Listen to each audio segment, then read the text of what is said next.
अस्सलाम वालेकुम, कैसे हैं आप सब लोग। I hope you all good and welcome back to my YouTube channel. और यहाँ पे मैंने खुद ही ना इतना ज़्यादा बिखेरा जो है ना वो डाल दिया था। मतलब ये जो कार्टन पूरा था ना ग्रोसरी वाला, ये फटा पड़ा था। इसके अंदर शॉपरों में जो भी ग्रोसरी पड़ी हुई थी वो सारी गिरी हुई थी। कोई मैक्रोनी, चीनी, चावल मिक्स हुए हुए थे, दाल जो चने वगैरह है ना, सारी चीज़ें मतलब गिरी हुई थी। और ऐसा कॉटन पीछे पड़ा रहता था ना इसके स्लैब के नीचे, काउंटर के नीचे, तो पता भी नहीं चलता कौन सी चीज़ है और कौन सी चीज़ ख़त्म हुई हुई है।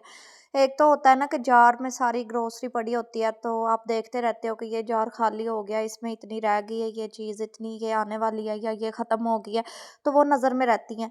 और ये सारी चीज़ें जो शॉपरों में ऊपर नीचे पड़ी होती हैं ना, हम वही ऊपर रखते जाते हैं, नीचे चीज़ें पड़ी पड़ी ना वो ख़राब हो जाती हैं। और जो है हमारी नज़र ही नहीं पड़ती है एक कॉटन के अंदर के क्या क्या पड़ा हुआ है, वो गिर जाता है इधर उधर। शॉपर एक निकाले तो दो तीन वैसे ही इधर उधर हो जाते हैं।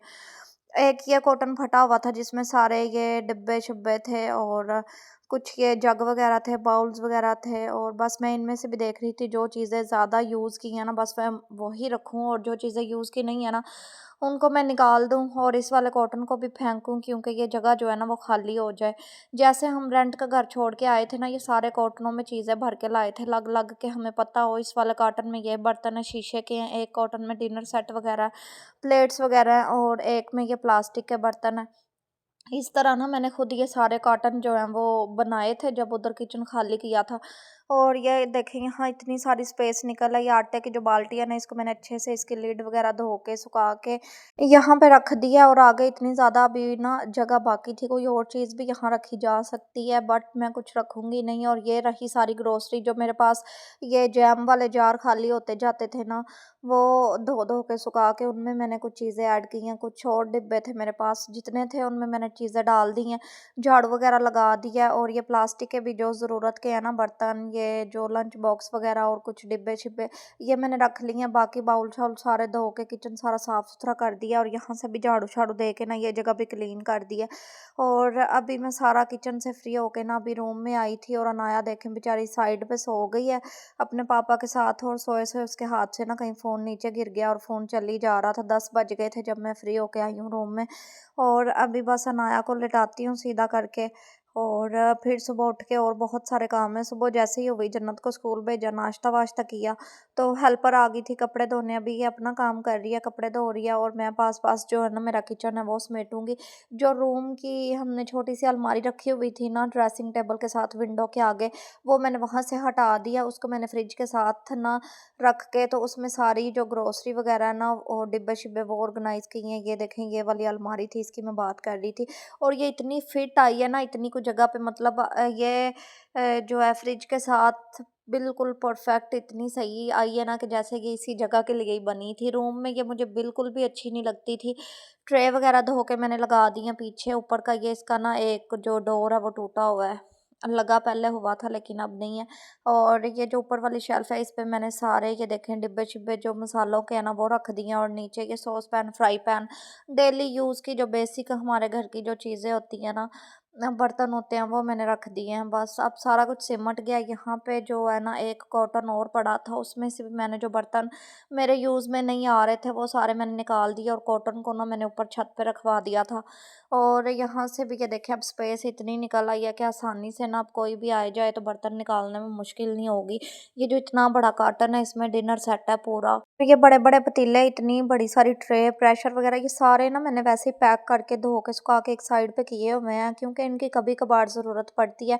अदरवाइज़ ये इतने यूज़ में नहीं आते, तो इसीलिए ना मैंने इनको आगे करके साइड में रखा है कि जब ज़रूरत होगी निकाल लेंगे। रोटियों वाले रुमाल भी धोए, और ये गीले थे, बाहर हवा चल रही थी, गिरी जा रहे थे, तो मैंने ना इधर ला के फैला दिए हैं। मैंने कहा पंखा चलेगा ना अभी तो ये खुद ही ड्राई हो जाएंगे। और सारा किचन मैंने साफ़ कर लिया, बर्तन शर्तन धो के। पूरा दिन ना मुझे ये किचन बड़ा साफ़ रखना पड़ता है। मतलब एक तो होता है ना बच्चों के साथ आप चलो 5-10 मिनट लेट भी हो गए हो तो बर्तन बाद में धो लेते हैं, या किचन थोड़ा सा बंदा लेट भी हो जाए तो साफ़ बाद में कर लेता है। लेकिन इस वाले किचन को मैं ऐसे गंदा छोड़ ही नहीं सकती, मतलब एक सेकंड के लिए भी नहीं। मेन डोर के बिल्कुल सामने ही ओपन किचन है मेरा, ये देखिए ये मेन डोर है, और बिल्कुल सामने जो है ना किचन है। कोई भी घर में आता है, एंटर होता है, सबसे पहली नज़र जो है ना पड़ती ही किचन पे है। तो एक अभी तक ना कैबिन शैबिन नहीं बने, जितनी देर कैबिन शैबिन नहीं बनते ना तो उतनी देर वैसे भी ना जितना मतलब किचन को साफ़ सुथरा हम नीट करके भी रखते हैं ना, तो फिर भी ऐसे लगता है जैसे किचन फैला फैला हुआ है। लेकिन मेरी कोशिश यही होती है कि किचन में कोई धोने वाला बर्तन ना रहे, साथ साथ ही ना मैं सारा किचन जो है क्लीन करती रहती हूँ। और अभी मैं रूम में आई थी, रूम में आप लोगों को दिखाती हूँ। ये देखें कर्टन, इसके आगे वो वाइट वाली जो है ना अलमारी रखी हुई थी, उसमें बच्चों के कपड़े मैंने रखे थे, लेकिन मैंने रख तो ली थी। मुझे इतना ज़्यादा रूम वो भरा-भरा सा लगता था और फैला-फैला सा रूम लगता था, वो ज़रा भी अच्छी नहीं लग रही थी, ड्रेसिंग टेबल के साथ पड़ी हुई।